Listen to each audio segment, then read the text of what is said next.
Welcome to the REV Your Agency podcast, the most candid and authentic life insurance and annuity podcast that is hell-bent on helping you be more honest, ethical, productive, and profitable. Tune in and you're going to get exclusive access to the industry's top tools, tips, tricks, and resources from the biggest and most effective producers on earth. You're going to hear real-life stories of agents that went from nothing to something, zero to hero, and how changing the lives of their clients has changed their own lives financially. Sit back, relax, enjoy the show, and share it with someone you think will find value as well. Matt Daley. Hi, buddy. As I live and breathe. Yeah. What's going on? Well, you know, just another day in paradise. I tried to get my podcast equipment set up so I could have a microphone, but everybody got COVID. So maybe I can have Aiden Photoshop a microphone in there for you. I just hold my hand like this all the time. I'll be worried. Yeah. You and that one chick, what's her name? The really boring chick or really like blah chick that started a podcast. And yeah, she's great. She's awesome. She interviews everybody. Bobby something? Yeah, Bobby. That's right. Yeah. Her stuff's hilarious, dude. I think she calls out some of the biggest people around, man. It's so funny. Dude, I like it. I like it. And then all the little scandal that comes out with it. And I just, sometimes I just need Days of Our Lives was, it just hasn't come in this far into 2024. And so we need a little bit of that drama. I think it's still on.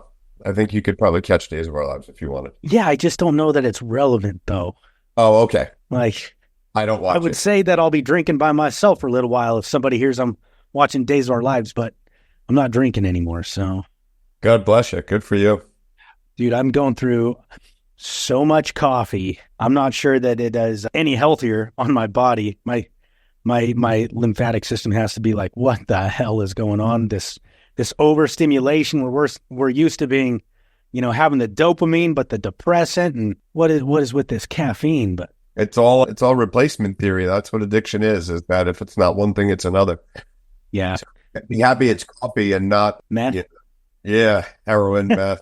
Yeah. I haven't accidentally smoked meth one time yet, but it's a crazy story. Nah, dude, it's good. I was talking to somebody yesterday and they were like, oh, is this a lifetime thing? And I was like, I'm not having that conversation with myself right now. It's not I feel like it's not constructive to have that conversation with myself right now. It's overwhelming. It's never constructive. People ask me all the time. Just on Sunday, we were at a kid's second birthday party. Sorry. That's how entertaining it was. And somebody was like, oh, do you ever think you'll have a glass of wine? And I'm like, not today. They're like, oh, well, no, I didn't mean today. I'm like, what? But that's my stock answer because I don't know what's going to happen. What if I'm diagnosed with cancer? I lose both legs and I'm bleeding out of my butthole. Maybe I'll start drinking again because my quality of life certainly might be better drunk than it is that, but I don't know otherwise, Dude, and it's just, yeah. So that was kind of my answer was like, I don't know. And he was like, well, what's your goal? Are you trying to make it a quarter, a year? And I was like, today, like, it's just today and tomorrow will be tomorrow. Yep. But it's just today. And it's seriously, this isn't my first time. I went sober for like 5 years and that's about how it was. It was really difficult. Just, I've got that personality that doesn't want to let go. So you do? No, I do. No. I do. I'm a bit of a stalker, dude. Well, I hear you. But it's what it is. Cool. What are we talking about? Yeah, let's get into it. So we keep it chill. We keep it casual. I've always got questions, but I don't have this, just list of standard questions I want to ask. The biggest thing that I want to do this particular podcast, the one that you had to book out 6 months in advance for a 3-hour slot, that one, we're going to cut it really loose. This one is more focused on insurance. Okay. And so I know not quite long enough of an episode, 20 to 40 minutes. It's not quite long enough to get into all of your story and everything. Sure. So I thought maybe let's focus on your story, but how it relates to insurance, right? And then your journey through insurance. What are some of the pitfalls you hit that, man, if you could go back, what would you steer yourself clear of? Just this podcast is just about helping agents get further faster and very focused on that. But yeah, what from your life do you wish you could have installed early in your career? And what from your life do you feel like has been an asset or a detriment even? Sure. Yeah, I mean, touching on my life, right? My claim to fame, my biggest piece of glory is my sobriety, and I carry that with me every day and everything I do, because kind of like we were just touching on, right? One day at a time, but all the principles of sobriety and having gone through AA and having gone to rehabs and different meetings really apply really, really well in the simplicities of life, right? Like doing unto others as you want done unto you, and just taking things one day at a time. And I find in my career, any given day, when I'm most overwhelmed is when I'm trying to do too many things for too many people. So when I don't put my daily tasks first, and whatever my task of the day may be, the children's doctor's appointments, bookkeeping, servicing client A, life appointment with client B, whatever it may be, when I'm not organized in my tasks and I let my day come at me versus me going at my day, is when I feel just completely unhinged, when I feel like everything's crashing down around me. And I think that early on, even in some very antiquated ways, I would keep a desk list of what I needed to do. And it was literally, I still kind of keep a similar list, but it was really what I needed to do, in order of the day. And as, tip to a newer person or somebody rebuilding in this tumultuous industry that we're in right now, get organized and get organized quickly, because, if you can attack the things on your list in a way that is most effective and efficient, the rest of your day is going to fall into line, Yeah, dude, I love that. And just for everybody listening, why should they listen to you? You're just some nappy headed New Yorker that, no, you've done some really significant things. You built up a phenomenal agency, MDRT agent, all the things. What are some of the things you've been able to accomplish? Why should they listen to you? And maybe we can kind of focus the conversation on that. Do you feel like that? Because really what it comes down to is focus. That overwhelm is when you're unfocused. You're doing too much for too many people, or you're doing too many things for one damn person. Sure. Do you feel like those things have led into some of these successes that you're going to have? So yeah, what have you accomplished, and specifically how? I don't like talking about my accomplishments. Get over it. I appreciate it. Yeah, thanks. So the carrier that I represent, with 95% of my business, I've qualified for their President's Club all 8 years of my career, the last 3 years in the top 25 in the entire organization. I've qualified for MDRT twice. I was Rookie of the Year back in 2015, which was a million years ago. Pretty much any benchmark that was put out in front of me, I tried to go and achieve. In 2022, I was NAFA, one of NAFA's 4 under 40, which was for me, that was the biggest thing that I've ever accomplished, which was not an organization or a company award, but rather an industry recognition of some of the progress that I've been able to make in my career. And there were 4 individuals under the age of 40 selected from around America. And we got to go to DC and have a big ceremony and be honored and all of that stuff. And yes, the question, so that's what I'm done with awards, because it's not why we work. But yes, the question of why should people listen to me? And I honestly don't think people should. And similar to you, and I think one of the reasons you and I get along so well is your whole premise is built on doing the damn work. And I have found that people don't want to do the work. So when they want to listen to me because they want to leave feeling inspired, or they want to think that they've learned something new, and they have their own checklist. And on that checklist is maybe get inspired or learn more about insurance. And they sit with somebody like me and they take an hour or 2 or 6 of my time, and then they don't go and do the work that I did to get to where I am. And 6 months later, a year later, 18 months later, they'll come back and they'll say, well, it didn't work. And I'll say, what didn't work? Well, we talked and nothing changed. And the answer is that they've just given it to me, which is nothing changed. But they look at it as nothing in their results has changed. But I look at it as nothing in their approach has changed.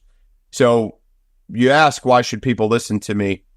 And I very honestly tell you, I don't think people should, because I don't know that they're willing to put the hammer down and go to work the way that I went to work for 3 to 5 years of my life and put everything else on hold to build what I built in 8 years. Dude, and a podcast.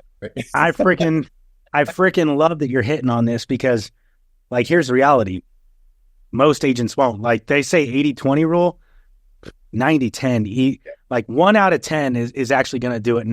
And we're not talking about doing work I know like 1 or 2 out of 10 agents that are flat out lazy.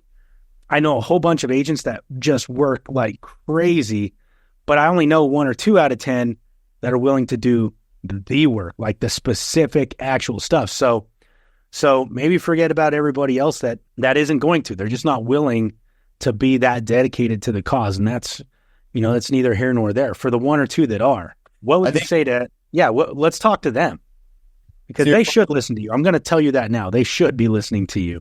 I appreciate it. They should listen to you too. But for the 1 or 2 that are going to do the work, for the people that are willing to be humbled a little bit and kind of put down the sword and the shield and take a couple of pokings here, I think you need to realize that you're a business owner.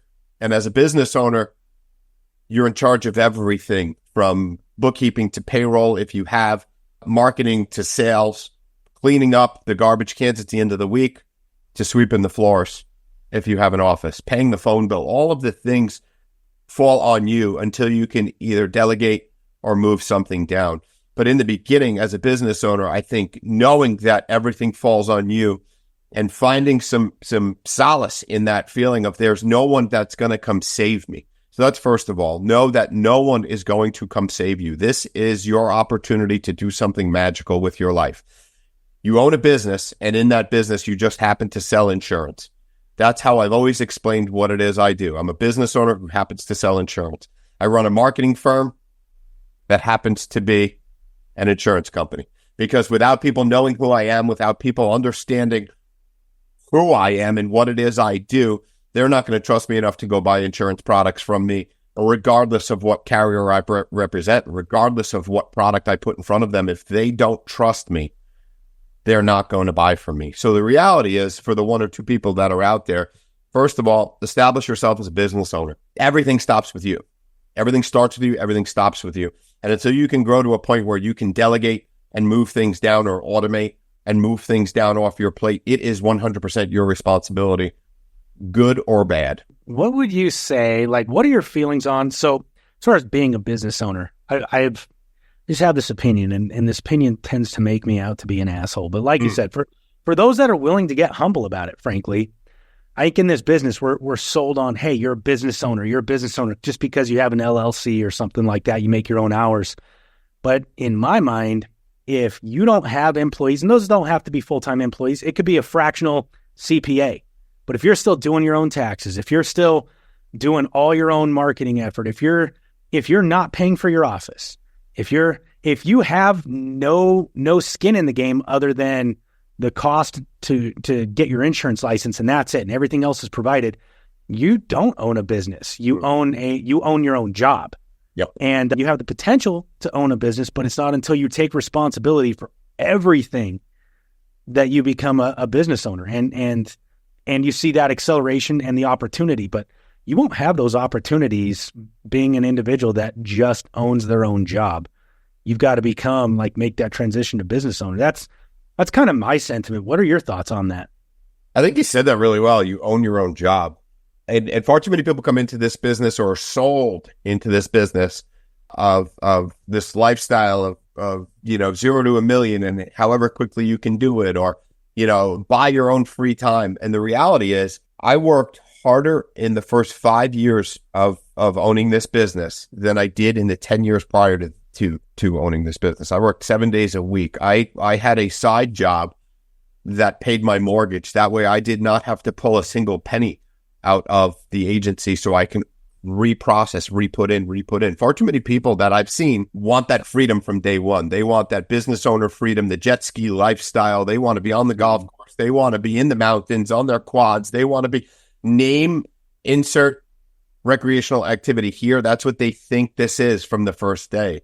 And the reality is, you have to earn that. And I think it's bigger than just in the insurance industry. But, the word entrepreneur gets thrown out way too often now. Everybody's an entrepreneur. It's like you said, if you have an LLC, you're an entrepreneur. Well, it's $300 to go start an LLC. So I can have 10 of them. It doesn't mean anything. I think that your freedom comes from the effort you put in, and you have to earn your freedom each and every day. I love that. I think, and I like that you point out the sacrifices too. So like you pointed out, I'm not Kenny Powers out jet skiing on the lake, But, we do the four-wheelers and the dirt bikes out in the mountains. And I've done that most of my life, right? I've always had dirt bikes and ATVs and snowmobiles all the way up to when I got into insurance. And it was about, 4 to 6 months in the business where I realized if I'm going to be serious about this, I don't have, for a few years, I don't have the time to use those toys. I don't have the money to go use those toys. I don't have the money to keep them up. So we actually sold off everything that we had, all the ATVs, dirt bikes, snowmobiles, everything, went to work for a few years. And then we were able to, it started slowly build back up, bought a camp trailer that was an older camp trailer. It cost a few $1,000s, but I was able to pay cash because I got a big commission check. And then, went and dropped cash on another four-wheeler, no debt on any of that stuff. And then dirt bikes and this and that and the other. Like it all built back up. And now we're at this point where for years we've had them again. It was really only a 3, maybe 4 year sacrifice. But for 3 to 4 years, I had to go all in, and not just like, the work still had to go in all in even longer than that. But even financially, the sacrifice, the dedication to the cause, it was all in. And like you said, I may have taken, Sundays off or whatever, but that was just so I could get enough rest so that I could go put it in Monday through Saturday for years and years and years. Yeah, I think way too many people are sold on this pipe dream that it's going to happen overnight, but it doesn't. Why do you think that's such a prevalent, I guess, just theme in this industry? Get rich quick, have that time day one, whatever. Why do you think it's so prevalent? Because if you told people what this really was, there would be no insurance agents. Nobody would sign up to do this. So I come from a different background. My father's been in insurance for 40 years, so I knew what it was like. I remember going on farms with him on weekends when I was 4 and 5 years old and chasing ducks around as he got signatures on a policy or whatever it may be. But I think if you're in a recruiting position and you sat with somebody and you tried to say to them, hey, for 3 years, you're going to be the most underpaid employee in America. You're going to be the most underpaid person. You're going to work 6 or 7 days a week. Your wife's going to be miserable. Your kids probably will hate you.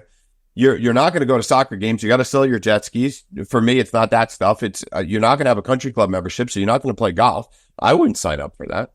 I'd continue to stay where I was at with my guaranteed income.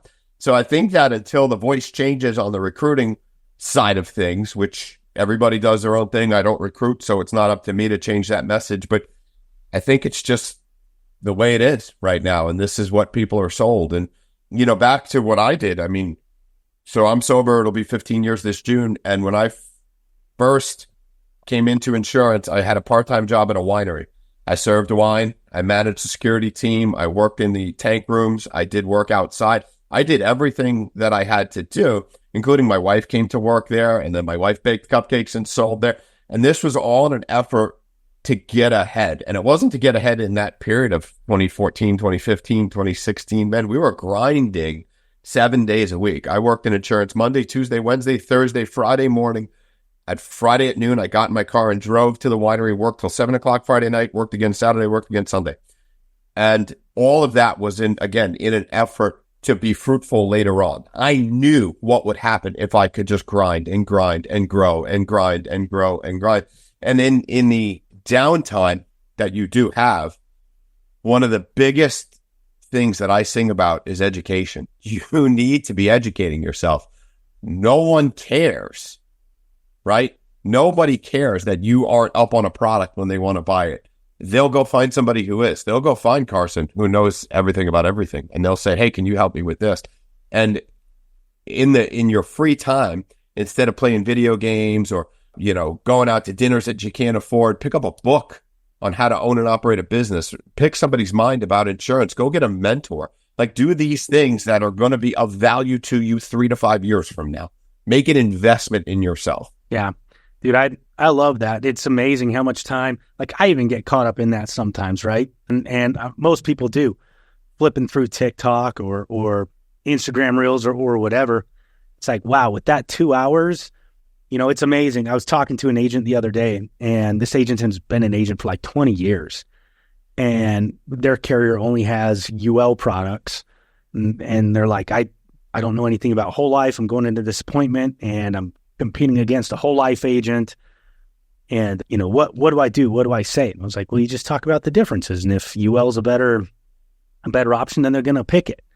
It's just pros and cons, right? Our job is to educate and implement. It's not to sell them on some shit. It's to educate and implement. But they were like, I don't know anything about whole life. And it's like, wow, we just got talking.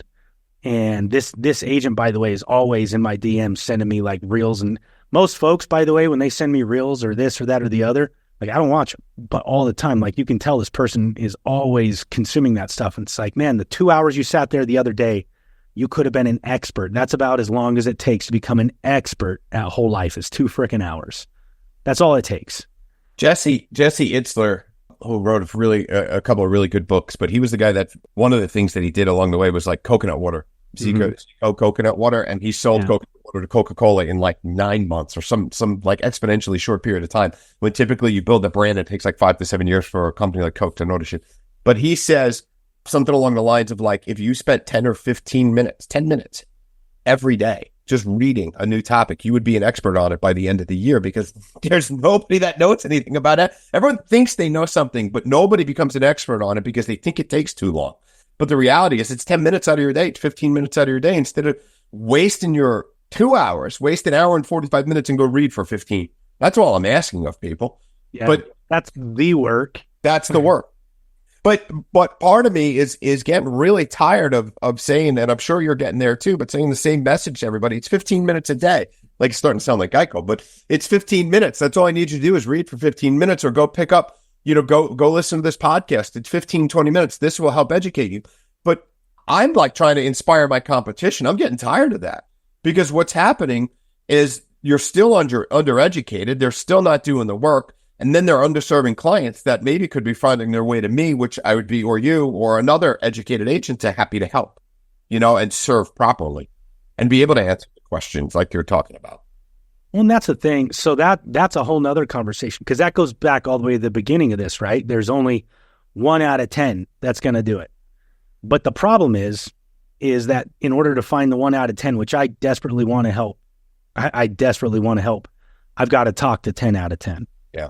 Right. And so in that educator capacity, and you've got to find a way, and it could be your educator capacity doing what I'm doing or what you're doing.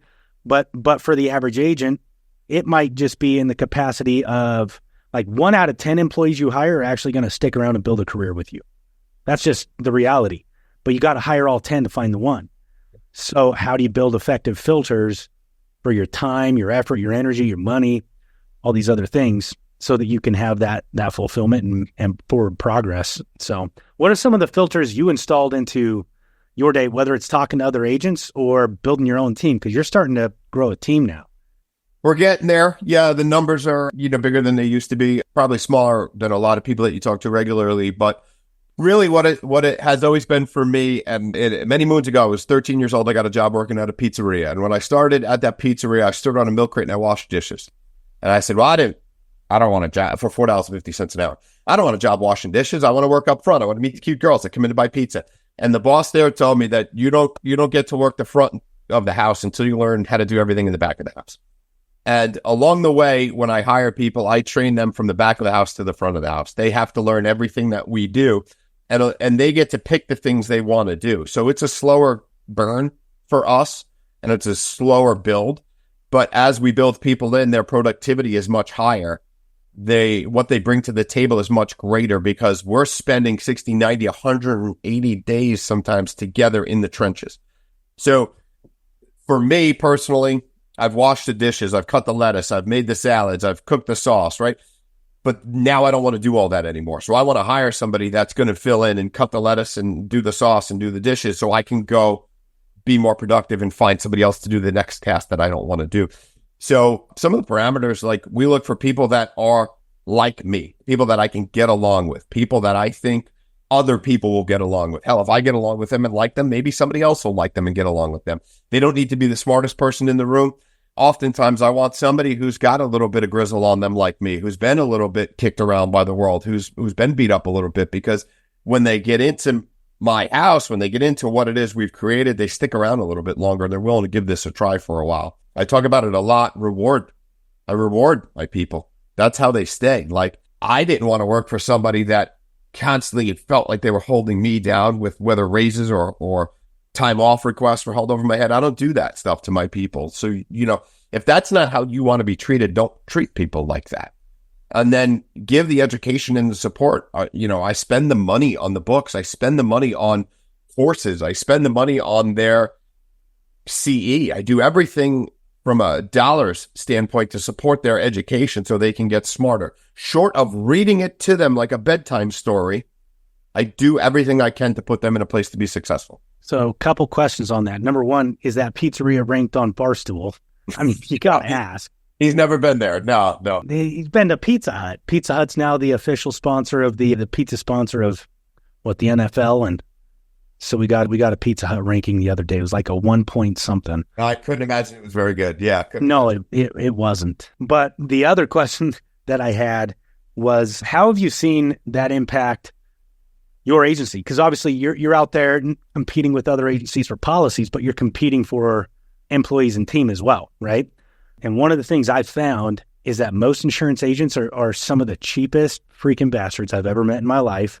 They refuse to pay people a living wage and then hold those people's feet to the fire, empower them like you do with education to be able to earn it. Like, they've got to justify it. But how have you seen that affect your agency as a staple in the community, maybe compared to some other agencies that don't hold those values, frankly?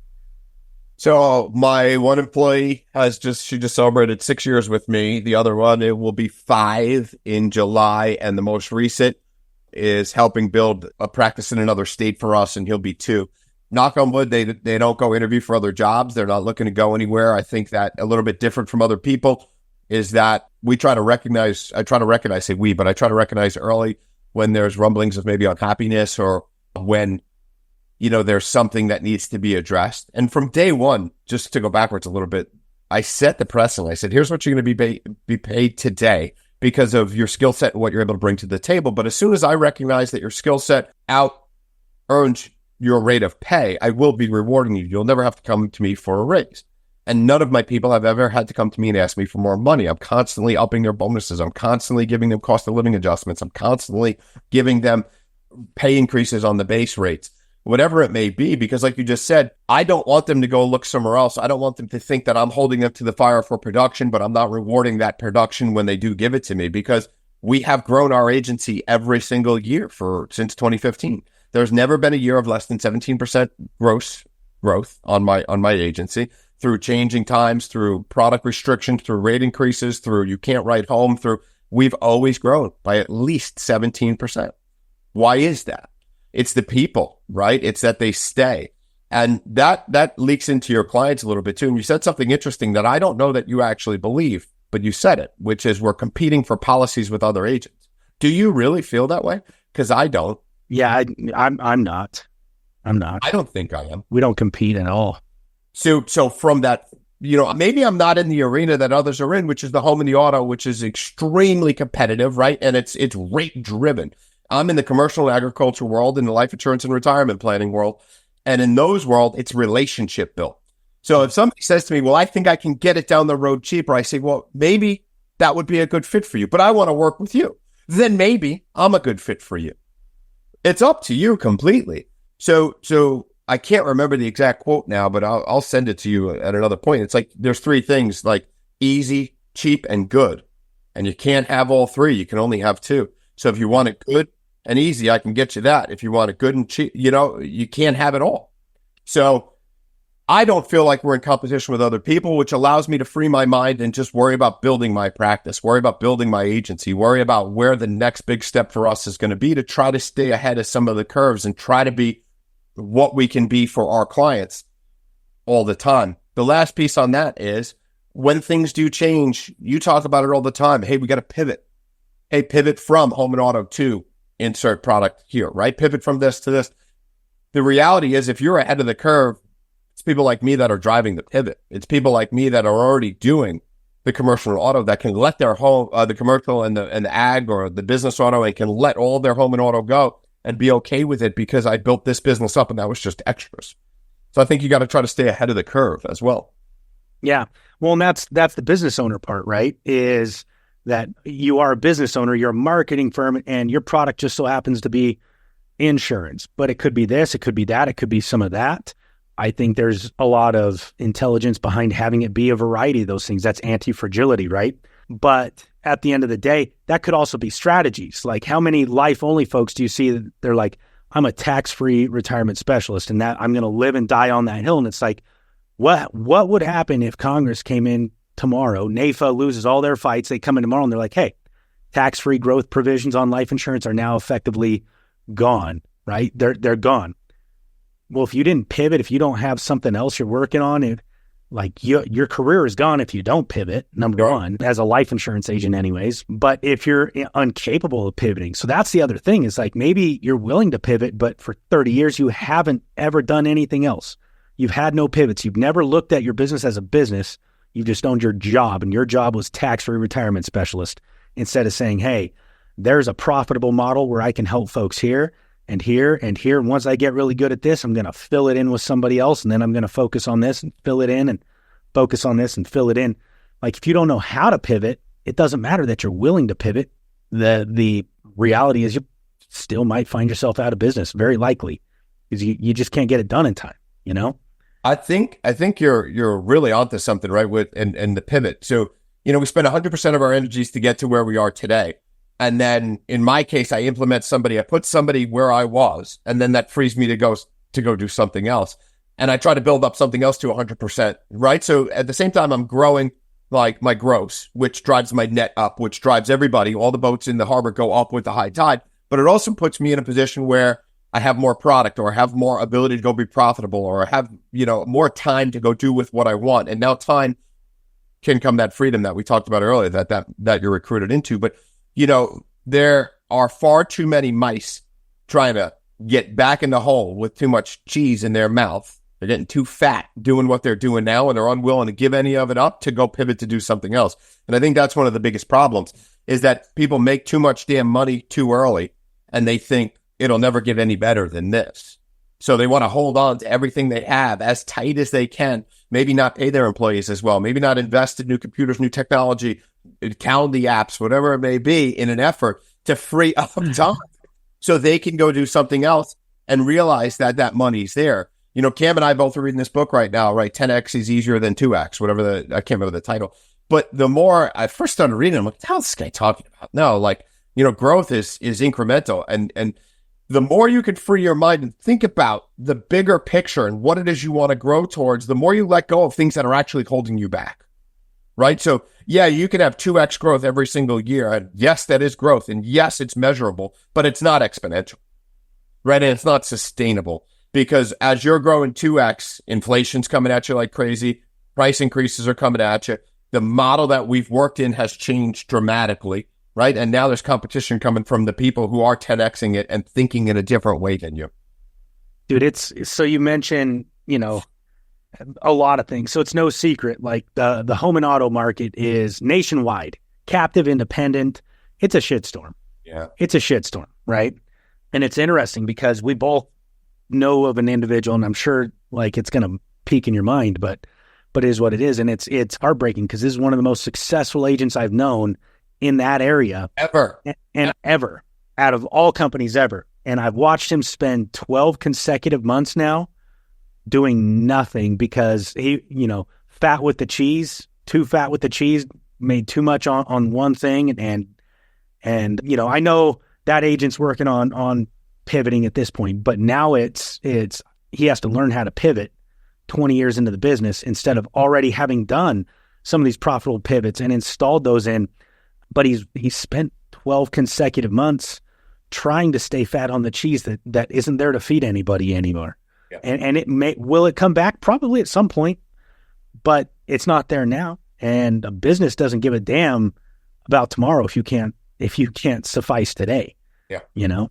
So just kind of interesting that, I don't know, so many agents spend so much time and energy trying to hold on to what they have, instead of seeing all this excellent growth that's beyond that. I mean, kind of interesting. It's a mindset, though, right? And if you come into this and go, for every dollar I make, I'm going to spend 10 or 15 cents of it towards a new idea or towards marketing or as an investment back into the business, right? Then that 10 or 15 cents, maybe you go a few months and you don't spend it. There's a good pile of money where you could shift into education. You could shift into CE. You could shift into a course like yours where I can go learn something new and then I can increase my earnings even more. But people make $1 and then they spend a dollar or $1.01 or $1.02 of it, and they get to the end of the month, they go, I don't have any money to do anything like that. I'm barely getting by now. And I think if you treated it more like a business, if you treated it more like something that had a budget instead of a job that you showed up to and you got a paycheck at once a month, then it would mean more to you. It would give you more. And that's my biggest problem when I talk to other people. They want to know how I got to where I am. And I'm going to tell you, it wasn't by cutting corners.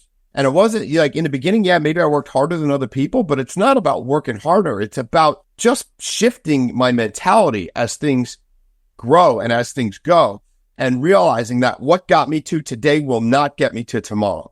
So I need a little bit of a savings, a little bit of a nest egg, a little bit of a period of transition so I can handle the ebbs and flows. Because I've had homeowners taken away, whole life taken away, SPL taken away, rate increases on BOPs 3 years in a row, rate increases on commercial auto 3 years in a row. We're getting rate increases on farm this year. 3 carriers cut my commissions on home last year.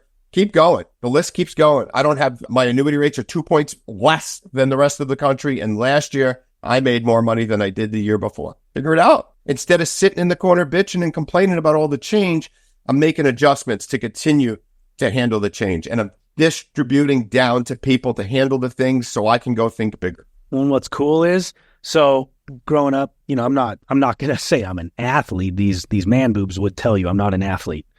But I did play some sports growing up. One of those is football. And I remember we had our defensive line coach, played professional ball and did all sorts of cool things, but super cool dude, very eccentric, Coach Collimore. And he always used to tell us, in the heat of battle, you have no idea where the hell the ball is. I don't care who says, I've got my head on a swivel and I'm so good. No, you have no idea where the ball is visually.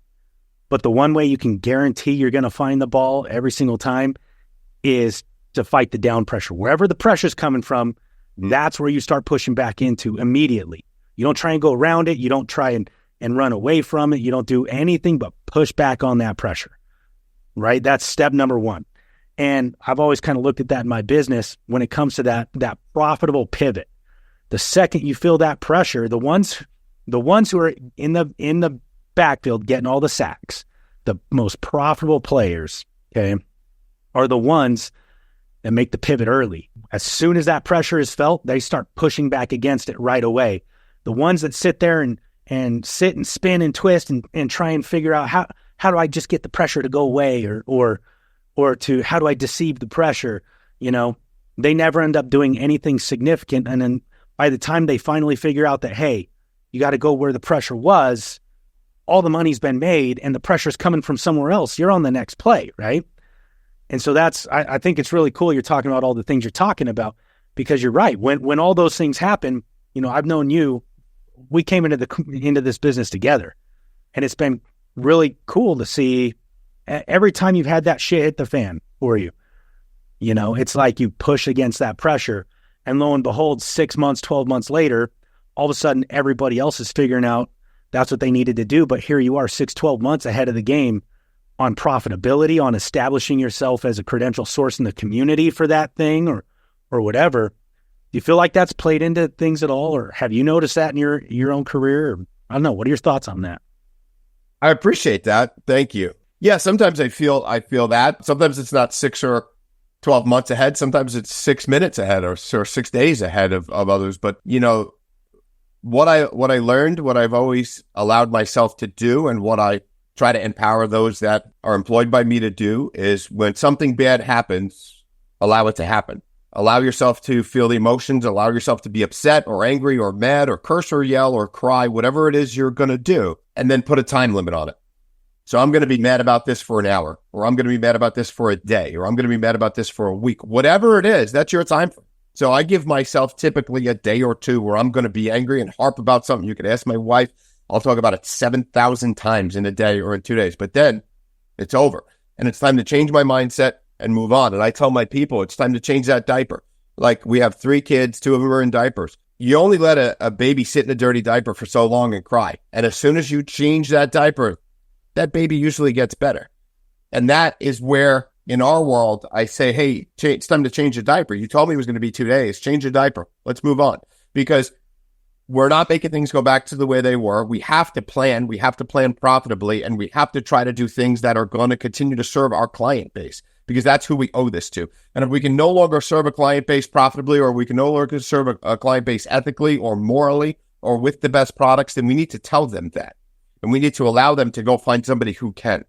And 2 years ago, we had that come up where we were not very profitable, where we had a terrible loss ratio, where we were honestly chasing bad business, because I caught myself looking at the scorecard instead of looking at the business.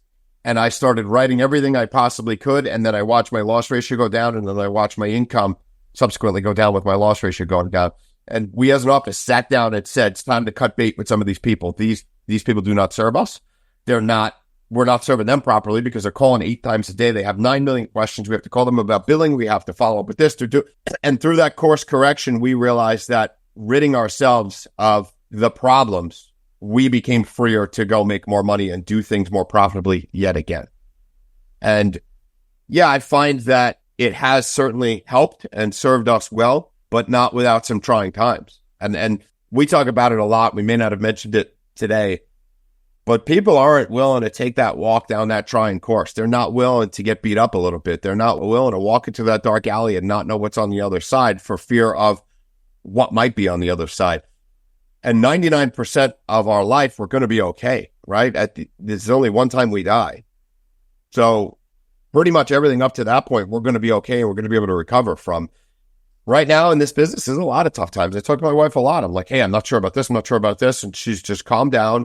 We're going to be okay. And if we have to pivot and turn a corner, think about all the knowledge you've gained in the last 9 years and how much shorter that trip back to where you are will be. Yeah. She sounds smart. Way smarter than me. Way smarter than me. I'm lucky. Married smart and beautiful. Yeah, you married way up. Way up. So what? I'll let you go here. I don't want to take too much more of your time. I have one last question. What's next for Matt Daley? And then I'll let you go. Probably another hand tattoo in the next few months. That's one thing. We're going to do that. We're going to go get more tattoo.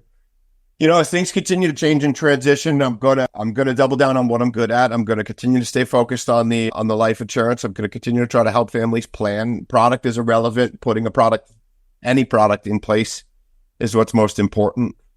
From a goal standpoint, very much would like to make MDRT again. I feel like that's still the preeminent focus of the top producers in this industry are still MDRT producers at that level.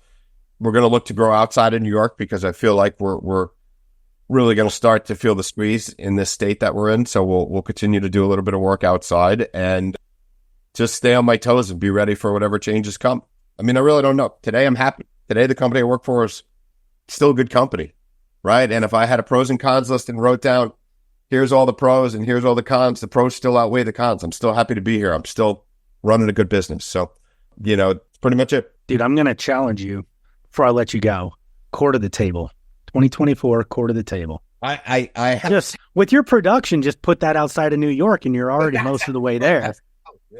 No, it's certainly a goal, but you know, I got to be honest with you. I'm going to spend a lot more time with my family this year. I'm going to do all the things you guys make fun of me for, and travel and vacation and not be in the same place for more than 3 consecutive days. And I'm going to serve my clients to the best of my abilities from wherever I am. And if at the end of the year the chips all lay in a pile and it's enough for MDRT or a quarter of the table, then I did really good work that year. And if it's not, I probably still did really good work that year. But you know, I kind of hit a point where I want to really empower others. So I got somebody working for me out of state, and I really want to see him grow. And I'd love to see his numbers reach the MDRT level through the education and the growth that we get. I have 2 people that work for me here that have desires and dreams of buying houses, even in this crazy market, that's what they want to do. And I want to help empower them and give them the goals and the bonuses. So it's really about shifting my energies into my people. And I think, again, you know, that rising tide is going to bring all the boats up. So maybe I end up there with you at the end of the year. I accept your challenge. How's that sound? Long way of saying, sure, I accept your challenge. Yeah, dude, I like that. No, I think that's excellent. The only reason we make fun of you for it is because we're all jealous. We all want to do it. We all want to do it. So, dude, I think the world of you. Come on down.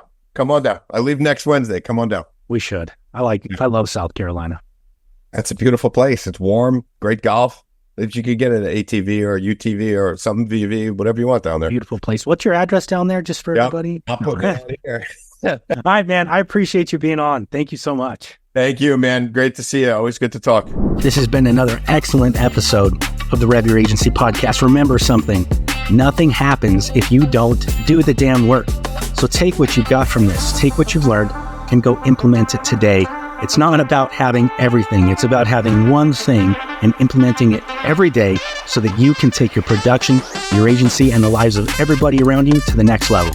If you could use some help with it, hit us up at revagencysyndicate.com and jump in. We run a mastermind that is dedicated and hell-bent 10 times more than this podcast could ever be into helping you have the education, collaboration, and accountability that you need to go to the next level. Whether you are captive, independent, whether you're life only, or you focus on multiple lines, it doesn't matter. We're here to help. Let us help you.